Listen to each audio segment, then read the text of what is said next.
Hi everyone, welcome to Daily Current Affair MCQ. Today is 2nd May 2025. Let's start from our first question.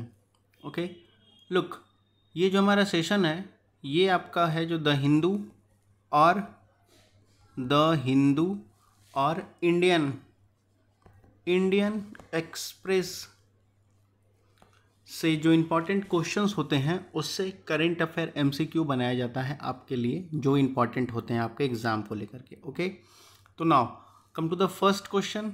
Let's see our first question. Which of the following statement are correct in the respect of private member bill. Private member bill को लेकर के कौन सा statement आपका correct है। ठीक है, पहला आपका कहता है private member bill can only be introduce by a member of parliament who is not a minister. कह रहा है कि जो प्राइवेट मेंबर बिल होता है वो इंट्रोड्यूस किया जाता है मेंबर ऑफ पार्लियामेंट के ही द्वारा। संसद के जो सदस्य होते हैं, संसद के पार्लियामेंट के जो मेंबर होते हैं जिसको हम एमपी कहते हैं, उनके द्वारा ही इंट्रोड्यूस किया जाता है, बशर्ते वो जो मेंबर हैं वो किसी मिनिस्ट्री पोस्ट को होल्ड ना करते हों। ठीक है, मतलब वो सिर्फ एक मेंबर हो वो। ठीक है, ये आपका पहला ऑप्शन कहता है। ठीक है, दूसरा कहता है कि private member bill are discuss exclusively on Thursday in both the house of the parliament. कह रहा है कि प्राइवेट मेंबर बिल जो है वो डिस्कस किया जाता है थर्सडे को दोनों हाउस के पार्लियामेंट में। ठीक है, दोनों पार्लियामेंट का जो हाउस है, राज्यसभा लोकसभा, वहाँ सिर्फ थर्सडे को ही डिस्कस होता है। ठीक है, तो ये आपका स्टेटमेंट सेकंड गलत हो जाएगा। थर्सडे को नहीं होता है जी, फ्राइडे को होता है। ठीक है, ये आपका स्टेटमेंट सेकंड आपका गलत हो जाएगा। तो उसके बाद थर्ड कहता है the private member bill will be introduce passed by the both the house and receive the presidential assent was in 1970। कह रहा है जो लास्ट प्राइवेट मेंबर बिल थी जो पास की गई थी दोनों हाउसों से और एक एक्ट बना था बेसिकली, वो अंतिम बार कब हुआ था? 1970 में ही हुआ था। ठीक है, तो बताओ प्राइवेट मेंबर बिल को लेकर के कौन सा स्टेटमेंट आपका करेक्ट है। So the correct option is आपका स्टेटमेंट फर्स्ट करेक्ट है, स्टेटमेंट सेकंड करेक्ट है। ओके, बात करते हैं स्टेटमेंट सेकंड की, तो स्टेटमेंट सेकंड आपका गलत है क्योंकि ये थर्सडे को नहीं होता है डिस्कस। कोई भी प्राइवेट मेंबर बिल होता है वो हमेशा डिस्कस होता है आपका फ्राइडे को। ठीक है, कब होता है? फ्राइडे को, ना कि थर्सडे को। ठीक है, तो ये आपका गलत हो जाएगा सेकंड। बाकी वन और थर्ड सही है, तो आपका करेक्ट ऑप्शन क्या हो जाएगा? आपका सी हो जाएगा, 1 and 3 only. Okay, now move to the next question. Look, the next question is consider the following with the reference of the power of chairman of the Rajya Sabha. Rajya Sabha के जो चेयरमैन होते हैं उनके पावर को लेके बात कर रहा है और पूछ रहा है आपसे, यहाँ इनकरेक्ट पूछ रहा है, ध्यान रखना। ठीक है, इनकरेक्ट पूछ रहा है। पहले तो हमें पता होना चाहिए कि राज्यसभा के जो चेयरमैन होते हैं वो आपके वाइस प्रेसिडेंट होते हैं। ठीक है, उपराष्ट्रपति ही होते हैं। ठीक है, हालांकि वो संसद के पार्ट नहीं हैं। ठीक है, आपके वो मेंबर भी नहीं है राज्यसभा के, बस वो चेयरमैन होते हैं। ठीक है, नाउ आपका पहला स्टेटमेंट क्या कहता है राज्यसभा के चेयरमैन को लेकर के? तो the chairman can cast a vote only in case of a tie. कह रहा है कि अगर चेयरमैन वहाँ अगर वोटिंग होती है, कभी राज्यसभा में वोटिंग सिस्टम होगा, तो चेयरमैन तभी वोट कर सकते हैं जब आपका क्या कह सकता है कि ड्रॉ हो जाए, टाई हो जाए, मतलब इक्वल इक्वल वोट हो जाए, तब चेयरमैन उस समय वोट कर सकते हैं। ठीक है, और अभी बात कर ले जाए तो अभी हमारे वाइस प्रेसिडेंट कौन है? तो धनखड़ साहब जी हैं। ठीक है, जो कि अभी राज्यसभा के चेयरपर्सन हैं।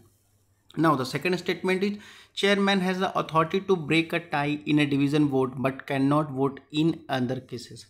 कह रहा है कि चेयरमैन सिर्फ टाई के टाइम पे ही वोट कर सकते हैं, टाई वाले केस में ही, बाकी किसी भी ऐसे सिचुएशन में चेयरपर्सन वोट नहीं कर सकते हैं। थर्ड कहता है the chairman can suspend member of the Rajya Sabha for disruptive behaviour.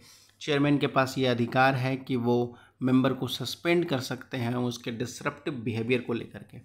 तो बताओ राज्यसभा के चेयरमैन जो हैं उनको कौन कौन सी पावर प्रदान की गई है, जिसमें से वो गलत पूछ रहा है आपसे। ठीक है, आपका क्या पूछ रहा है? इनकरेक्ट। इसमें से कौन सा स्टेटमेंट पावर को लेकर के इनकरेक्ट है, बताओ।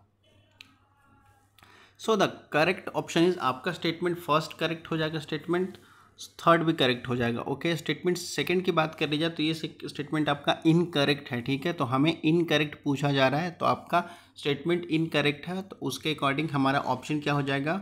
ओनली वन, ऑप्शन ए हो जाएगा। ओके, केवल स्टेटमेंट सेकंड आपका गलत है। Now move to the third question.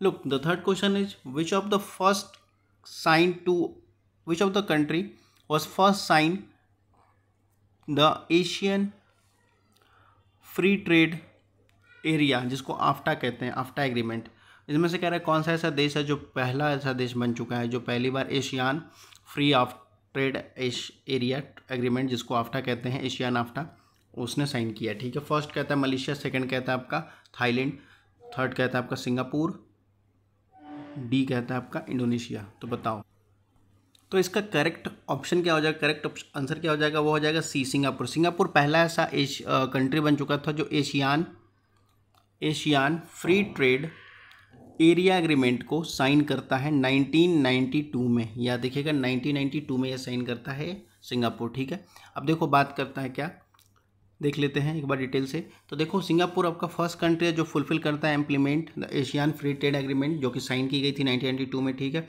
अब आफ्टा की बात कर लीजिए तो आफ्टा का काम क्या है। ठीक है, फ्री ट्रेड एरिया एग्रीमेंट जो है इसका काम क्या है, तो इसका जो काम है ये रिड्यूस करता है ट्रेड बैरियर और प्रोमोट करता है रीजनल इकोनॉमिक इंटीग्रेशन। ठीक है, ये आपका जो ट्रेड बैरियर है उसको रिड्यूस करने का काम करता है, कम करने का काम करता है और प्रोमोट करता है, बढ़ावा देता है रीजनल इकोनॉमिक इंटीग्रेशन को। ठीक है, जो भी एशियन के मेंबर हैं उस उन्हीं को सिर्फ, ठीक है, बाकी सबको नहीं, जो सिर्फ एशियन के मेंबर हैं उनके में। ठीक है, और हमारा सिंगापुर पहला ऐसा देश था जो 1992 में साइन करता है, पहली कंट्री बनता है। ओके, तो आपका करेक्ट ऑप्शन क्या हो जाएगा, आपका सी हो जाएगा correct option. Okay, now that's all for today session. अगर कोई क्वेश्चन या कोई क्वेरी हो तो आप लोग कमेंट सेक्शन में पूछ सकते हो, बाकी पढ़ते लिखते रहो। जय हिंद।